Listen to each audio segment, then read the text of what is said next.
Hello, everybody. Hoodie D here, joined by Lady Madea. Hello.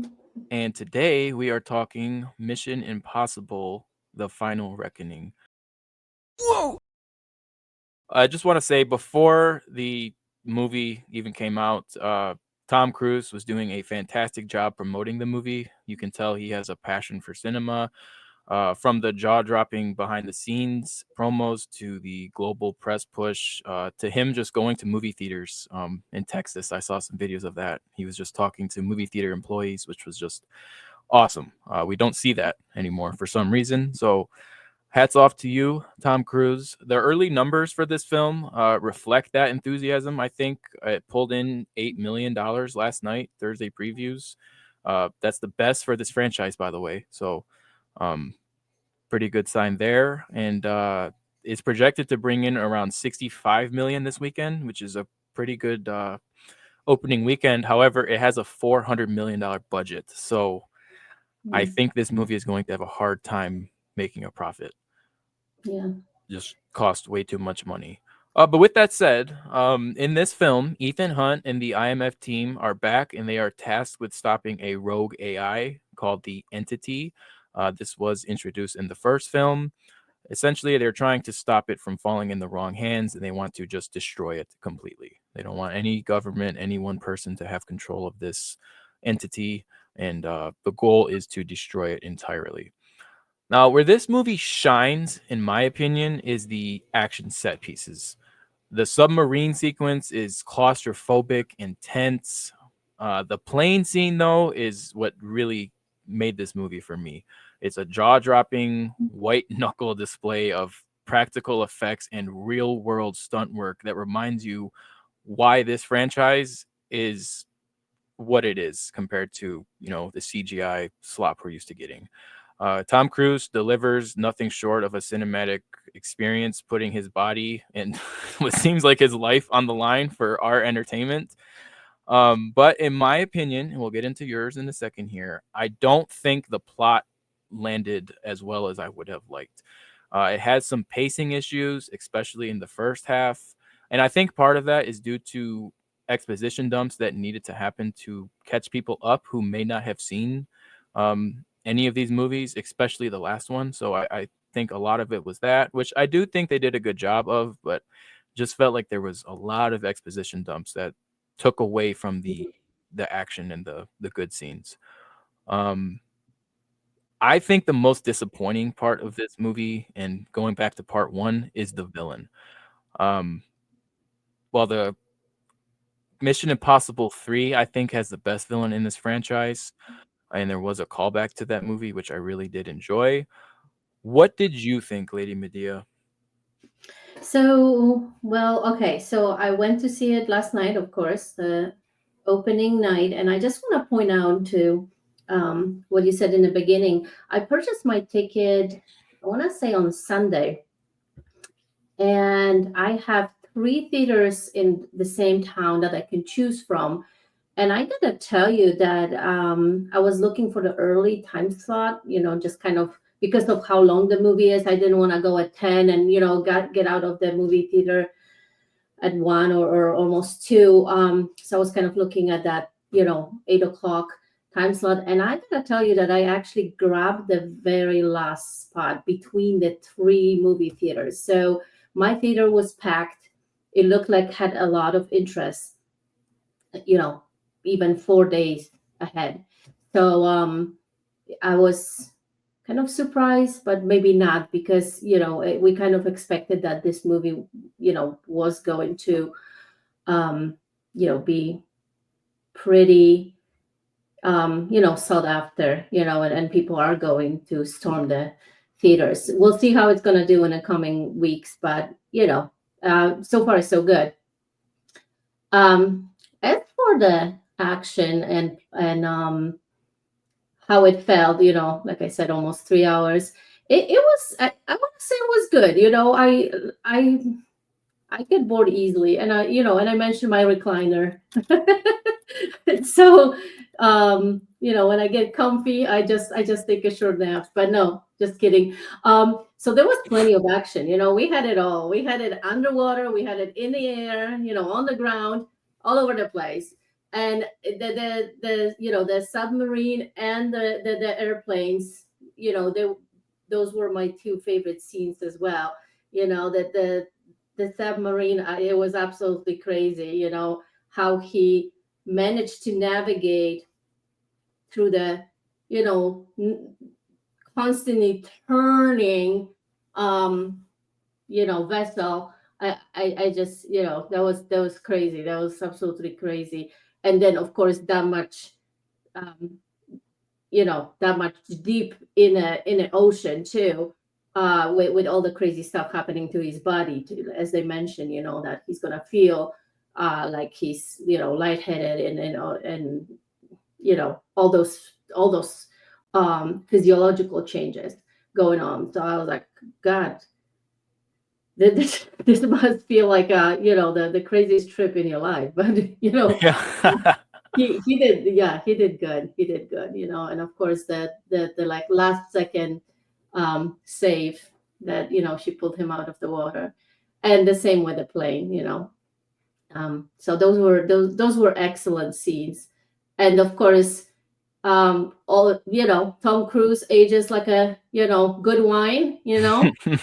We watched him with all those installments throughout the years, and they kind of took us back to the first ones when he was super young. And then and he still looks good. And I can't believe all those scenes that he does by himself. And oh gosh, God bless him. Yeah. He So is truly an entertainer, and um, I always like to, talk about the themes of the movie. You know this. Try to mhm, see what the movie is trying to tell us. I think it's talking about here sacrifice, particularly the cost of loyalty and the how fragile trust can be in a world of deception. We saw that with the world governments. We saw that with even the president and some of her people in her administration. yeah. I just think it was a good concept. And back to what I said earlier, the villain did not land for me. Gabriel, it was his name. In Mhm. the first film, Lady Medea, he was introduced as a ghost of Ethan's past, and he worked for the entity, which you could tell that from the movie. But he's meant to be a personal and just like he gets in Ethan's head, that type of threat, but it never quite lands for me.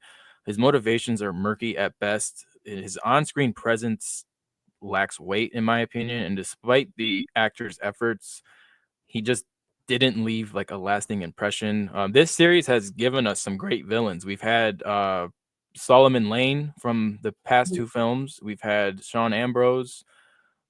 Just Gabriel feels very underwhelming and thinly sketched compared to them. And this is, the final film in this franchise. You'd think they want to have a villain to remember, someone who actually put Ethan Hunt up to Yeah. his, you know, and I think they did a good job with the final set piece, the airplane. It was just absolutely incredible, the work that they did there. Him hanging on to the side of the plane, they're doing flips in the air, and you could see his hair is just you can see it's him. Like, his hair is going all back, his clothes are just it's Yeah. just absolutely incredible. And I saw it in Dolby, and the sound and the shaking of the seats, it was just incredible. Such a great experience. It reminded me of Top Gun. I haven't had an experience like that in a while. So the sound design was amazing. I gotta say, compared to the first film, number seven, I think seven had better action. Not saying this doesn't have better action or good action, but I think seven had better action overall.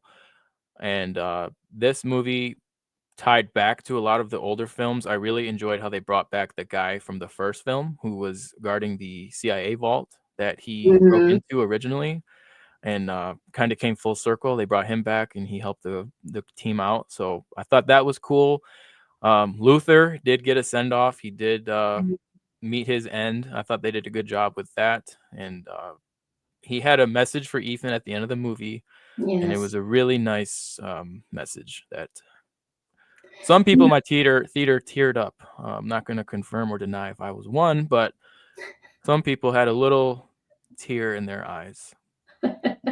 Yes, I agree. And I thought that they did good job, like playing a tribute to the other parts of the movie, to the other to the rest of the installments, by bringing some people back.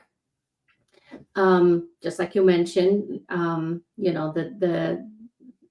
guy that we met in, and his wife. I thought they were so sweet together. I by the way, I love the ladies. I just gotta give a shout out to the ladies in this in this movie. The ship captain, the wife. Who was the other one? The soldier on the in a submarine Hmm. that built the suit. She's like, "Don't lose my suit." Don't mess with my suit or Yeah. something like that. She was great too. Even the president, I love Angela Bassett. She's a great actress. Although a black female president, it made me thinking. There was a little, mm, you know, Oh, yeah, of they course. chose that. But I love her. She did a great job, I thought. So yeah, no, the ladies were great, and of course the um what's her name's Grace, the thief. Yeah, Haley Atwell. She is. Yes, She is beautiful. Oh, man. she's gorgeous. She's gorgeous, and she was also great. Um and Yeah, so shout out to the ladies. Ladies did good. Yeah, they've always had good, Yeah, women in this franchise. I feel like they've always had good women villains, protagonists. yeah. People on his I team. always, when I watch those movies, I can't help to the Mission Impossible. I can't help by like I don't know, like kind of thinking of the James Bond movies, because it's almost like there's always pretty lady there. There's always a nice fast car. There's always a mission that's impossible. So Yeah, yeah. No, I mean, it's kind of it the is same like concept. basically like it's Yeah, you could say it's the American version of James yeah, Bond. yeah. You could say that. And it's crazy, it's based off a show from 1966. So Yeah, okay. that's pretty not based off of, but that was the original show and Hmm. then they created this franchise. So pretty cool all around. Like I said, it's a great time in the movie theater. Definitely recommend this one to see in a theater just because of the spectacle and the Mhm. stunts and the sound. Uh, you know, it's definitely worth going to the theater to watch. I don't think you'll regret it. It's a fun time. Like I said, there are some pacing issues in my opinion. The villain is kind of lackluster, but overall, it's a good time, and the stunt work alone warrants a ticket purchase. So Oh, definitely recommend this. I was kind of on the fence about my rating. I was leaning 6.5 or 7. I'm gonna go 7. Giving this movie a 7. I did enjoy it, and I really like the ending and the send off to the team. So I agree. I deserve it. It deserves 7. That's a nice solid rating for it. now, do you think this will be the last one? No. Same. I mean, if it does well, especially if it does well, it won't be. I agree. Yeah. We just got to get over that $400 million hurdle. But Yeah, I know. I know. It's no, he can still do more. He's not done. agreed. Yeah. All right, folks, you heard it here. That's another review from the GCA. Thank you for watching. And if this is your first time here, please hit that like and subscribe. We would love to have you in the community.